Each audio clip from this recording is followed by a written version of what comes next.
Hello everyone. In this video, I will tell you why we draw the SFD and BMD diagram. This is the most frequently asked question in interview. तो चलिए शुरू करते हैं.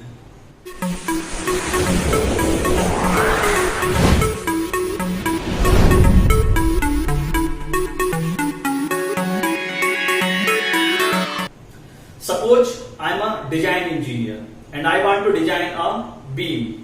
तो इस beam को देखते हैं. I want to design this beam. This is a simply supported beam subjected to a point load. तो अगर मुझे इस बीम को डिजाइन करना है, it means the first thought that came in my mind is that इस beam में each and every point पर स्ट्रेस की value must be less than होनी चाहिए स्ट्रेंथ से. अगर मैं डिजाइन की बात करता हूं, design simply means is that the stresses developed in beam must be less than the yield strength of the material of the beam. ठीक है. तो अगर मुझे इस बीम को डिजाइन करना है, इसका मतलब इस बीम के हर एक पॉइंट पर मुझे स्ट्रेस की वैल्यू कैलकुलेट करनी है और ये स्ट्रेस की वैल्यू हमेशा स्ट्रेंथ से कम होनी चाहिए. तो suppose I want to calculate the stress value at this point. तो इस पॉइंट को मैंने यहां पर कंसीडर किया. इस पॉइंट को कंसीडर करने के बाद हमको यह पता पड़ता है कि through this point the infinite planes are passing. Through this points the infinite planes are passing through this point. And for each plane we have one normal stress and two shear stress. In infinite planes पर हर एक plane पर एक normal और दो shear stresses होती हैं. इसका मतलब अगर मुझे इस पॉइंट पर स्ट्रेस को डिफाइन करना है तो मुझे हर एक प्लेन्स पर स्ट्रेस की वैल्यू पता होनी चाहिए, which is practically very tough. तो इसका सॉल्यूशन ये निकाला गया.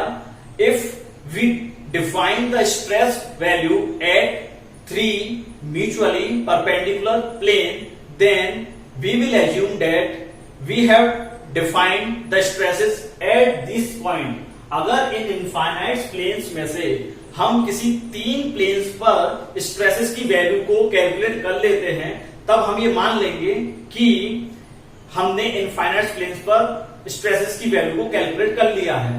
तो हमने अपने इनफाइनाइट प्लेन में से तीन प्लेन्स चुन लिए हैं जिन पर कि हमको अब नॉर्मल और शेयर स्ट्रेस की वैल्यू कैलकुलेट करनी है. फॉर दिस इस पॉइंट को मैंने जूम इन इफेक्ट दिया है for showing the three planes. So this is our first plane, this is our first plane, this is our second plane and this is our third plane. In a box this is our first plane, this is our second plane and this is our third plane. Okay. अगर किसी point पर हमको stress define करनी है, then we have to draw the stress tensor at this point. Okay. तो इस point के लिए हमने यहां पर एक स्ट्रेस टेंसर ड्रॉ किया है. इस स्ट्रेस टेंसर में जो ये वैल्यू है, this shows the first plane, ये value shows the second plane and these value shows the third plane. तो स्ट्रेस टेंसर क्या शो कर रहा है हमारे लिए? फर्स्ट प्लेन पर एक नॉर्मल स्ट्रेस है, दो शेयर स्ट्रेसेस हैं. सेकंड प्लेन पर एक नॉर्मल स्ट्रेसेस है, दो शेयर स्ट्रेसेस हैं. थर्ड प्लेन पर एक नॉर्मल स्ट्रेसेस है, दो शेयर स्ट्रेसेस हैं. अब क्वेश्चन ये है कि सर हमारा क्वेश्चन तो ये था कि why we draw the SFD and BMD. आप हमको स्ट्रेसेस पढ़ा रहे हैं तो उसका लिंक समझते हैं.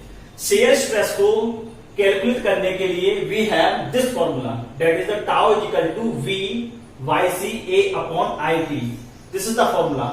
इन this formula V is the shear force at that section where we want to calculate the value of the shear stresses. तो अगर हमको मैक्सिमम शेयर स्ट्रेस की वैल्यू कैलकुलेट करनी है, then at that point we must have to know that what is the value of the maximum shear force at that point.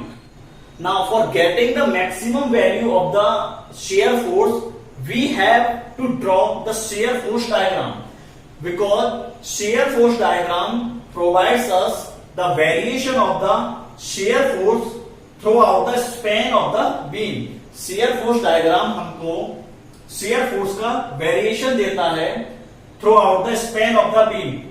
So with the help of this shear force diagram, we will note what is the maximum value of the shear force for calculating the maximum value of the shear stress. अगर इस beam में बात करते हैं हम, then for this beam, what is the maximum value of the shear force?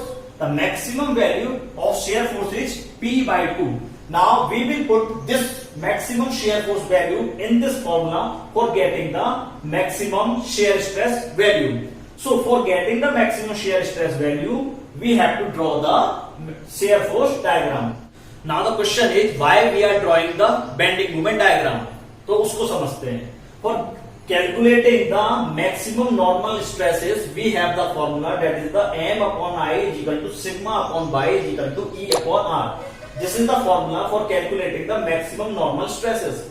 अगर हमको maximum normal stress calculate करनी है, then we must know the maximum bending moment value.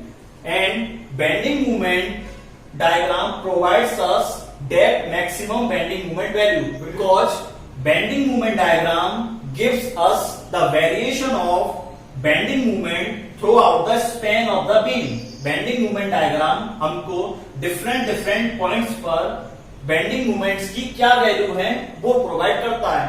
इस bending moment diagram की हेल्प से we will pick the maximum value of the bending moment. For this case, we have the maximum value of bending moment at the center, that is the PL by 4. So with the help of this maximum bending moment value, we will calculate the maximum normal shear stress with the help of this formula.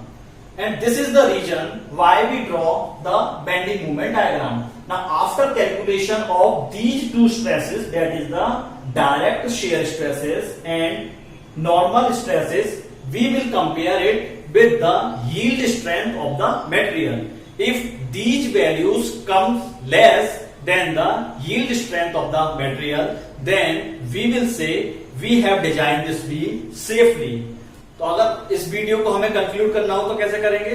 We are drawing the shear force diagram and the bending moment diagram for getting the maximum value of the shear force from the shear force diagram and the maximum value of the bending moment from the bending moment diagram, so that we can calculate the maximum value of the direct shear stresses and the maximum value of the normal stresses. After calculating these two stresses, we will compare these stresses with the yield strength of the material. And if these value of the stresses come less than the yield strength of the material, then we will say our designing is safe. So this is the reason why we draw the SFD and BFD. Thank you.